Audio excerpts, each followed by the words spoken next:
मंत्री ने कहा, जो उनका अभिभाषण रहा, उन्होंने आलोचना करी कि कम्युनिस्टों का कब्जा हो चुका है कांग्रेस पर। ये जो संसाधनों वाली बात हो, घुसपैठियों वाली बात हो, प्रधानमंत्री ने जितनी भी चीजों का जिक्र किया अपने अभिभाषण में, आपका क्या मानना है इसको लेकर? सर, सबसे पहले तो हमें ये समझना पड़ेगा कि मोदी जी को इस बात को कहने की जरूरत पड़ी क्यों है। कुछ लोग कहेंगे कि फेज 1 में इलेक्शन के दौरान लोगों का मतदान कम हुआ है, तो ये सबसे बड़ा रीजन है कि इसकी वजह से ऐसा बयान आया। लेकिन अगर इसकी गहराई में जाएं तो जो बात उन्होंने कही, क्या उन्होंने नई बात कही है? अगर थोड़ा सा पीछे चलें और थोड़ा ज़्यादा चलते हैं, लगभग 10 साल पहले, 8-10 साल पहले जो पूर्व प्रधानमंत्री थे सरदार मनमोहन सिंह जी, उनका बयान मुझे आज भी याद है, जो उन्होंने वीडियो में बोला था कि इस देश के संसाधनों के ऊपर पहला जो हक है वो मुसलमानों का है। तो मैं यही समझना चाहता हूँ, मुझे कोई दिक्कत नहीं है, लेकिन मुझे थोड़ा उसका एक फैक्ट जानना, उसका रीज़न क्या है। ये बात जो आप किस आधार के ऊपर कह रहे हो, इसका बेस क्या है? अगर आप कह रहे हैं उनका पहला हक है, चलिए थोड़ा सा विश्लेषण करते हैं। जिसको आप माइनॉरिटी बोलते हैं, मैं उसे सो कॉल्ड माइनॉरिटी बोलता। अब क्यों? कनाडा, ऑस्ट्रेलिया जैसे देशों की आबादी 6-6, 7-7 करोड़ है, इनकी आबादी 14.2 करोड़ है।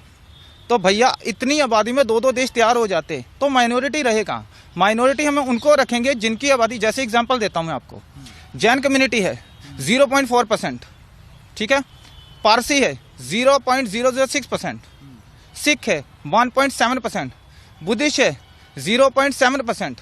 और अगर इनकी उपलब्धियों की बात करूं तो जैन सबसे पढ़ी लिखी कम्युनिटी है, 86% पढ़े लिखे हैं। सबसे अमीर माइनॉरिटी की बात करूं तो पारसी सबसे अमीर माइनॉरिटी में से आते हैं। सबसे एंटरप्रेन्योर जिनके सबसे खुद के बिजनेस रन करे, उसमें सिख पहले हुआ। अब बात करते इनकी, अगर इतिहास में जाएं तो जब देश का बंटवारा हुआ था 565 रियासतों में ये देश बटा हुआ था। सही, ठीक है सर।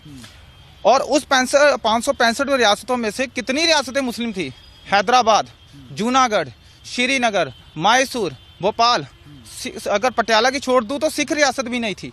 तो आज ये सवाल है कि इनकी इस कंडीशन में पहुंचा कौन? और आपने सर कांग्रेस की बात की, मैं कांग्रेस के ऊपर अक्सर ये बात बोलता हूं कि कांग्रेस वो पार्टी है जिसने इस देश के टुकड़े करने में कोई कसर नहीं छोड़ी है। और मैं इसकी एक छोटी सी उदाहरण बताता हूं। आप इस समय अमृतसर में हैं, यहाँ से मात्र 5 से 6 किलोमीटर दूर वो रेलवे ट्रैक है सर, जहाँ से वो खून से लथपथ ट्रेन पाकिस्तान से चली थी और अमृतसर आके रुकी थी। ट्रेन के ऊपर उर्दू में लिखा हुआ था, आपने गदर मूवी देखी होगी तो उसके अंदर वो सीन है। और मैं वो सीन नहीं दोहरा रहा हूँ कि वो मूवी देख के, वो सीन देख के और मैं यहाँ पे आके बताना शुरू कर दिया। जिन लोगों ने अपनी आंखों से देखा, मैं उनके बयान लेके आपके सामने रख रहा हूँ। अपने पूर्वजों की बात कर रहा हूँ, अपने लोगों के सीनियर्स की बात कर रहा हूँ।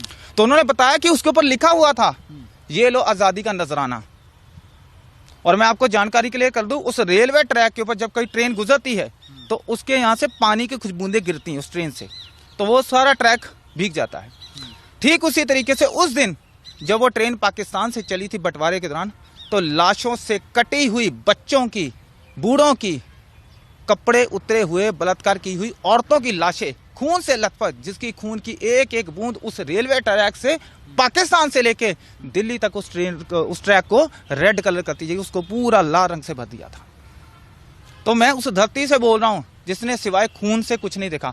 अगर मैं कत्लेआम की बात करूं, मैं जानता हूं थोड़ा सा टॉपिक में थोड़ा उस तरफ लेके जा रहा हूं, लेकिन हिस्ट्री अगर नहीं बताएंगे तो शायद लोग नहीं समझेंगे। मैं अपना आंकड़ा नहीं दे रहा हूं, मैं सबूत भी दूंगा जो मैं बोल रहा हूं। यहां पे एग्जांपल कोट करता हूं, जब मोहम्मद बिन कासिम 712 ईस्वी में राजा दाहिर सेन के ऊपर हमला किया था सिंध के अंदर, तब से लेके बहादुर शाह जफर तक, आखिरी मुगल तक, आपको पता है सर कितने हिंदुओं का कत्लेआम हुआ? लगभग 9 करोड़ हिंदुओं का। 1200 सालों में 9 करोड़ हिंदुओं का कत्लेआम किया गया। अगर इसे मैं 1 साल के हिसाब से बांटूं तो हर साल 75,000 हिंदू मारे गए। अगर इसे मैं महीने के हिसाब से बांटूं तो 6,250 हिंदू हर महीने मारे गए। इसे अगर एक दिन में बांटूं तो 208 हिंदू हर रोज मारे गए। तो सर 1200 साल, हर साल में 12 महीने और हर महीने में 30 दिन और हर दिन में 208 हिंदुओं का कत्लेआम हो रहा था। इतना खून बहाया था। मैं तो उस धरती से बोल रहा हूं जहां से मोहम्मद बिन कासिम ने अटैक शुरू किया था और अंग्रेजों तक हमने सिवाय कत्लेआम के कुछ नहीं देखा इस धरती पे। और जिसकी माइनॉरिटी की बात कर रहे हैं, कोई प्रॉब्लम नहीं है सर, लेकिन आपको एक उदाहरण और देता हूं। जब इस देश का बंटवारा हुआ था, खास करके जिस जगह मैं खड़ा हूं अमृतसर में, यहाँ पे और दिल्ली के लोग जितने भी अपने घर बार यहाँ से छोड़कर गए थे, ये बात बड़ी ध्यान से छोड़िएगा, खास करके मैं मुसलमानों की बात कर रहा हूँ। जो मुसलमान यहाँ पे प्रॉपर्टियां छोड़ के गए थे, जो उस तरफ गए थे, पहले उधर से शुरू करते हैं ताकि जनता को इजीली बात समझ आ जाए कि मैं कहना क्या चाहता हूँ। जब बंटवारा हुआ तो लाहौर की उदाहरण देता हूँ। लाहौर प्रभु श्री रामचंद्र जी के बड़े बेटे लव के नाम पर पड़ा था। वहाँ पे 80% हिंदू सिख थे, ठीक है सर। आज बड़ी मुश्किल से 4 या 5 परिवार होंगे। कहाँ गए? जमीन खा गए या आसमान खा गए।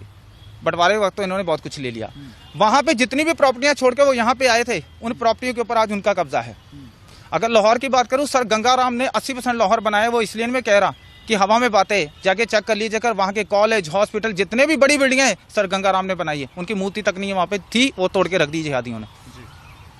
और आपको एक चीज क्लियर करना चाहूंगा कि 80% कुर्बानियां, माफी चाहूंगा, जो मैं बात कर रहा था कि वहां से जो लोग वहां यहाँ आए थे, उनकी प्रॉपर्टी पर वहां के मुसलमानों ने कब्जा कर लिया।